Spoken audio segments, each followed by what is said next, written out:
after I thought we were literally about to go to complete war last night, that the Iranians' retaliation was exactly what the war hawks were looking for, to go ahead and take us on into another complete war.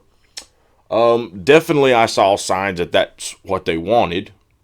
I'd say that because you had Lindsey Graham on Sean Hannity's show last night declaring that, oh, what the Iranians done was indeed an act of war. Was indeed an act of war. Which, what did I predict? I said, they're going to deny that what we did was an act of war. But if they do anything in retaliation to what we did, oh, that's going to be an act of war. And of course, Lindsey Graham said that to a T. By the way, I just want to point out, if you want to go and put yourself through the trouble of watching Lindsey Graham on Sean Hannity, you will see what I'm talking about when I make the statement that literally every argument he made in defense of us, and us just this and that, literally you could almost flip that around and make the same argument for the other side. If you want to see what I'm talking about, just go check the clip out. Needless to say, after the attack, President Trump came out this morning. Now, GOP leaders in Congress came out as well, gave their little statement this morning. And pretty much, they toted the, typical old party line that, oh, we took out a big terrorist and, he had all this blood on his hands and blah, blah, blah, blah. And look, I've never said since the start of this that this guy was some saint, okay? Do I think that that the world is some sad place that he's gone? No. Again, my concern was the long-term consequences. But apparently after the attack, Iran took credit for it, and they also said, we've done what we consider to be an appropriate retaliation. We won't escalate any further as long as you don't either. Now, what did I expect to come from that? I expected that to be a complete waste of time for them to even put that into a tweet, because the United States got exactly what they wanted. The war hawks, well, let me rephrase that. The United States didn't get exactly what they wanted. The war hawks got exactly what they wanted and said, aha, you did exactly what we hoped you would. Now we have what we need to continue to escalate this tension.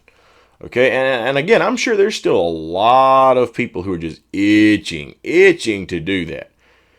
Am I convinced still that it is over with? No.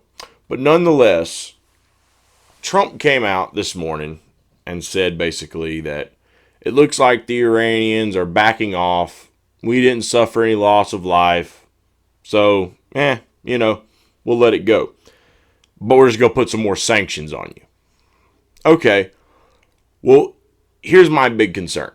They're continuing to lay out these step-by-step rules that they want Iran to comply with. Okay? First of all, there was no evidence, it was beyond a shadow of a doubt proven, that Iran was violating the Iran nuclear deal. Now, you can argue whether or not it was a good deal. I see plenty of flaws that were in the deal from the things that I've studied. But we couldn't prove they were violating, okay? And so we pull out of it, all right? And so literally, I have a hard time getting beyond the fact this is nothing but a bunch of talk, from the Trump campaign at this point. You had no evidence they were violating, yet you pretended that they were and pulled out of it anyway. So now you're saying, well, you have to do all of this stuff. Well, evidence shows they weren't enriching this uranium to the level to be making, a nuclear weapon with it. So, I mean, if you literally try to completely take all their, nuclear stuff away from them, period, you're not even going to give them anything for like nuclear energy. Okay. And after you've sanctioned them to death, how do you expect that to work? They're not going to take that bait, man. Especially when it's getting to the point that they don't think they can take us at face value and take our word for anything. I mean, we literally have had negotiators telling Kim Jong-un, we're going to use the Libya model for you. So, why should anyone believe that we're going to tell the truth? We got Gaddafi to denuke years ago, and we came, we conquered and he died or something like that, right? So yeah, that's just not going to work. That's just not going to work. And so I will say this. It looks like possibly for the time being, the fears that I had that we were about to go into the complete war have at least been tabled for now. Okay? But again, am I convinced this is over with? No. Nope. I think honestly, I'm not sure why the Warhawks didn't pursue. The only thing that's coming to my mind was that there was such serious pushback to what took place and such outrage over what happened and such pushback even from a lot of Trump's base. Let me put it to you like this. YouTuber Mark Dice, right? Huge Trump guy. Okay, he's been a pro-Trumper since the get-go here. Okay? Even Mark Dice released a video saying that he's glad we didn't go to war with Iran. Okay? Now, of course, he went on later in that video to, still try to make out like what Trump did with the Soleimani incident and all was, all well and good. There was nothing wrong there, and I'm going to vehemently disagree with him on that. But even he had, came out and said, even he wasn't so blinded by the right. And I'm not saying he's always blinded by the right, but the point being, he's well on the front row of the Trump train. But even he had to sit there and say, yeah, we don't need to be doing this. Okay? So that says something. A lot of Donald Trump's base got pissed at what he did. Why? Because they saw serious red flags. And I mean some serious red flags. That he was about to start doing the same thing he griped and grumbled about when he ran to be president of the United States. And they said, oh, well, we see your true colors finally come out after almost 4 years in office. You're no different than the rest. My personal opinion, this didn't happen because Trump saw what started happening and some of the people around him started seeing what was starting to happen and that people were fleeing from the Trump base and saying, screw you, you liar. Okay? When that started happening, that's when they got panicked and their asses clenched.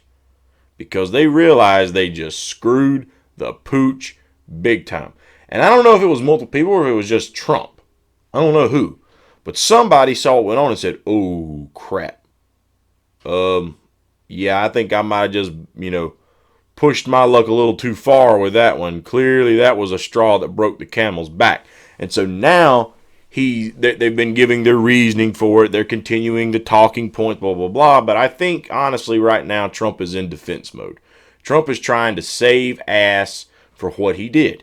He's trying to cover it all up. He's trying to make it all go away. He's like, okay, no one died. Okay, if you're done over there, we're done over here. Do I think again that that's the end of it? No, I'll believe it when I see it. But I think in the meantime, Trump is at least trying to kill this thing down. My prediction at this point is that he's going to try and silence this thing back down, cover it up, and do overtime to try and regain a lot of the people he lost by being so foolish. If he is successful in that mission, and if he is successful enough to possibly win in November, after all this foolishness, you mark my words, if I'm wrong, I'm wrong, but I've got the feeling, I'm not convinced this is over with. He's got too damn many hawks around him. I was worried about it for the first, 3 to 4 years. Okay? I was very concerned about that. I started seeing all these people and I'm like, this isn't right, man. You don't put people like that around you when you're supposed to be anti-war. Something's not right here. Something's not right at all here. Okay? But he did more and more of it. And then we saw what happened. And then it became clear. It's like, oh, so you never really felt that way in the first place. That was all just a bunch of BS from you. Now we understand. Now it makes sense. It's not that you were just naively putting people around you. No, you genuinely were not an anti-interventionist. Some people had already arrived at that conclusion long ago. Okay? The Point being is he's going to cover it up and try to restore that anti-interventionist message. Say, look, hey, I didn't retaliate. I didn't escalate. We went back and forth, but I killed a terrorist. He's going to keep that narrative up. And if he can successfully regain some of that base, if he gets that second term, that is when I believe we will see something again. If it doesn't continue right now, there's still a chance it's not over with yet. But if he's got any sort of strategy here, and I know some of you are going to say, how dare you use, strategy in the same sentence with the people around Trump, some of the people he's appointed, and some of you would even say him himself too, okay? But nonetheless, the main thing being here is I think it's either going to continue right now, and this is all just a bunch of show, that it's not actually over with. But going by what was said today, they basically claim, okay, it's done. I predict that if it starts again, it'll either be not over with yet, or he's going to put it all on ice and try to restore his image, restore that base that he pretty much just shunned and turned his back on when he went through with what the Warhawks wanted. He's going to try and repair those broken, relationships there and try to win some of those people back over. And then if he's successful and wins in November, then in the second term, he's not going to be able to get reelected anyway. And that's when the Warhawk crap will go into overtime. That's when we will see it start to escalate again. And yeah, that's exactly why I most certainly will not be voting for him in November. Most certainly will not be voting for that man in November. Depending on who the Democrat nominee is, I may not vote Democrat either. I've been very vocal. There's only 3 that I think are, worth a damn running the Democrat Party. And you know who my first choice is in particular on that side of the fence. I was teetering on the edge, though. I was like, if it came down to Trump versus a Joe Biden, no. If it came down to Trump and Joe Biden now, this guy's either doing a write-in if I don't like a third-party candidate, or I'm voting third party. But Trump, no, not happening. Not after what I saw. That sealed the deal for me. He is just as much of a war hawk as all those people he put around him. And keep in mind, this guy who was teeter-tottering us on the verge of war, sending more of our troops off to have to fight potentially, and causing a serious war that could cause some serious economic crisis around the world due to oil and stuff, which we've discussed multiple times. The guy who's pushing this along, appointing all those war hawks who love a good war, the guy who's doing all this, the current president, you see, when he was pushing that don't go to war message, it was all right. That's the right thing to do. And it fit who he was. But when you start pushing this pro-war stuff, even though he claims he's not being pro-war, when you start doing things that are pro-war, and then you look back at your record and find out you were a draft dodger. Well, I'll be damned. A draft dodger.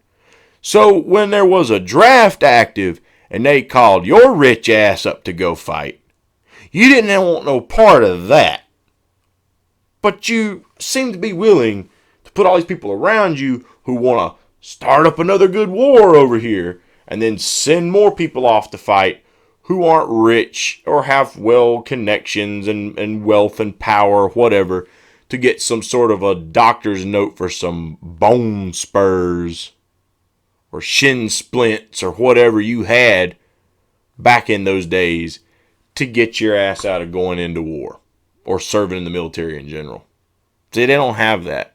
Even though there's not a draft today. There's not a draft today.